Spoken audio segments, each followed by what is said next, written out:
I'm thrilled to hand things over to one of our student leaders we've been honored to work with from the time she was a 1L reviving a chapter. She then served as a chapter leader at the University of Denver Sturm College of Law, and now she serves as an ACS Next Generation Leader, student member of our ACS National Board, and future lawyer chapter leader. Without further ado, Naomi Martin. Thanks so much, Megan. And thank you to ACS for putting the ceremony together. My name is Naomi. I use she and her pronouns, and I'm graduating from the University of Denver Sturm College of Law. To all my fellow graduates, we made it. We got through law school. Who would have thought we would be graduating in a global pandemic and attending our graduation ceremony online? During this incredibly difficult time, as we all face our own challenges related to COVID, I'd like to take a moment to honor those being hit especially hard, including those living in poverty, the elderly, those with health inequities, the African American communities, the Latinx communities, and the Indigenous communities. I also want to acknowledge the space and land that I am occupying. Right now, I am in Minnesota on Dakota People's land. I want to thank them and their ancestors for their care of the land and recognize their continued connection to the land, waters, and community. As people join the ceremony from all over the country, it is important to remember and honor the original custodians of the land now occupied. We must acknowledge how the US policies have been used to displace Indigenous communities, erode tribal sovereignty, and forcibly assimilate Native individuals into US society. As an example, my law school's campus occupies land stolen from the Cheyenne and Arapaho tribes. This was done through forced displacement and the killing of Arapaho and Cheyenne women, children, and elders at the Sand Creek Massacre. This took place in 1864 under Colorado Territories Governor John Evans. This displacement and massacre allowed John Evans to establish the University of Denver and Northwestern University. Now, nearly 160 years later, it is our responsibility as graduating law students to strive to eliminate such injustices. Being part of that effort is why I decided to come to law school. Thinking back to my 1L orientation, I remember someone sharing with me the legendary warning, look to your left, now look to your right, one of you won't be here at the end. Well, folks, we made it. We're here at the end. Congratulations. Take a moment and be proud of yourselves. It was an incredibly long and difficult battle, but we're here. All those outlines, all the torts jokes, and all that coffee. It was all worth it. We fought our way to the end. But while we should feel good about our accomplishments, we must also consider the people who are not graduating with us due to barriers along their way. Folks that did not even make it to law school because they had to work instead of pursuing an education. Or they faced physical or intellectual challenges that excluded them from such an education. Maybe they were deported, or they were victims of the criminal punishment system.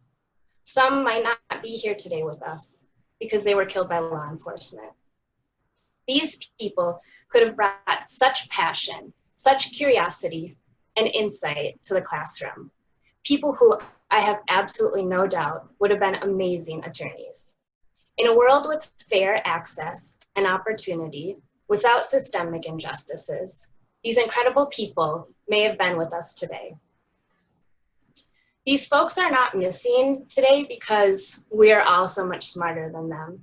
They're not missing because we all worked so much harder than they do. And these folks are not missing because we just wanted it more than they did.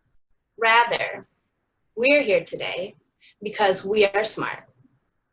We worked really, really hard. We really wanted this day to come. And we all, in one way or another, and to varying degrees, had opportunities that these folks simply did not have. I'd like to share a little about my path to law school. I grew up in a rural Minnesota community, one of 7 children to a single mother, who provided for all of us on a teacher's salary. This will come as no surprise to many of the people who know me and to my law school's administrators that I grew up challenging authority. During my senior year of high school, my best friend and I took our classes at the local community college. After graduation, I made it to the University of Minnesota, Duluth. In my junior year of undergrad, I faced the biggest challenge of my life. Years prior, my older sister had been diagnosed with severe and persistent mental illness, and she'd spent her life in and out of state hospitals and group homes. In 2012, I found out that she was in a group home and under guardianship that was neglectful at best. So after a terrifying and difficult process, my mom and I became co-guardians of my sister. This is the experience that led me to law school. Now, I tell you all this, not as an illustration of the American dream, not to say that I pulled myself up by my bootstraps, because that is absolutely not true. I made it to law school and to talking with you all today because of the many, many opportunities I was given along the way. So let's look at those opportunities again. I grew up with a supportive family, a family that loved and challenged me, with a mom who always put her kids first.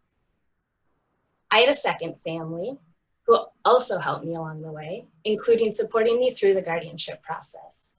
I got in trouble in high school, but it never derailed me from the college prep track. In fact, I continually felt empowered to question the status quo. I got to attend community college while I was in high school because my school district had state funding.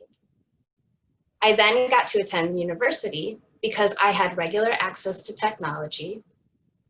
I could get the assistance with the application process, and I qualified for state and federal grants and scholarships. The access to these opportunities have directed my life's path. No doubt, we have all faced challenges in our life and also have been given opportunities. Well, today is a celebration of all the hard work we've put in. I want us to also reflect on the privilege that we have. With such privilege comes power, and with that power comes responsibility. We have a responsibility to amplify and elevate the voices of those most marginalized. We have a duty to open the door to legal education wider than we found it.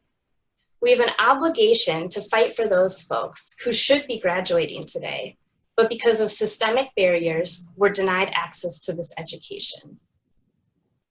It is our responsibility to use our privilege and advantages to fight to ensure that all people have access to true and equitable justice. Now, I want us to take a moment to reflect. I'm going to list some advantages, and if any of them apply to you, just note it. Okay. You are able-bodied. You grew up above the poverty line. You are straight. You have a parent with a post-secondary education. You are white. You grew up in a two-parent household.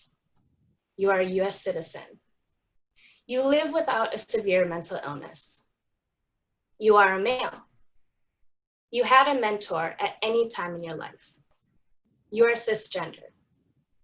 You saw people on TV who looked like you being portrayed positively. You are graduating law school. So, if any of those apply to you, please appreciate those inherent advantages in reaching this incredible milestone. Even though everyone here has put in a ton of hard work, some overcoming greater challenges than others, at the end of the day, what was given to us was enough to allow us a chance to graduate law school. I would like to close by focusing on two words: privilege and responsibility.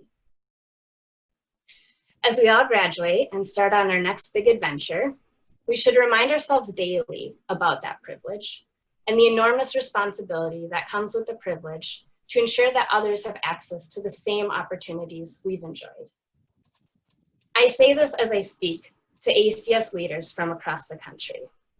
All of you are aware of these principles and have worked at your law schools and in your jobs to shine light on them. While it is important to know about, understand, and appreciate these privileges, it is even more important that we act. As you all know, the legal profession can include pressures to forego certain actions or to act in a way contrary to our core values. So we should always be vigilant that we are using these principles as our foundation. I am so proud to be part of the ACS community, a community that has fought, is fighting, and will continue to fight the important and necessary battles. ACSers are the ones using our opportunities to lift others up. I am truly honored to be graduating with you all, the ACS graduating class of 2020. And I look forward to working alongside each and every one of you in the fight for a more just and equitable world. I will now hand things over to our president, Russ Feingold, to close things out.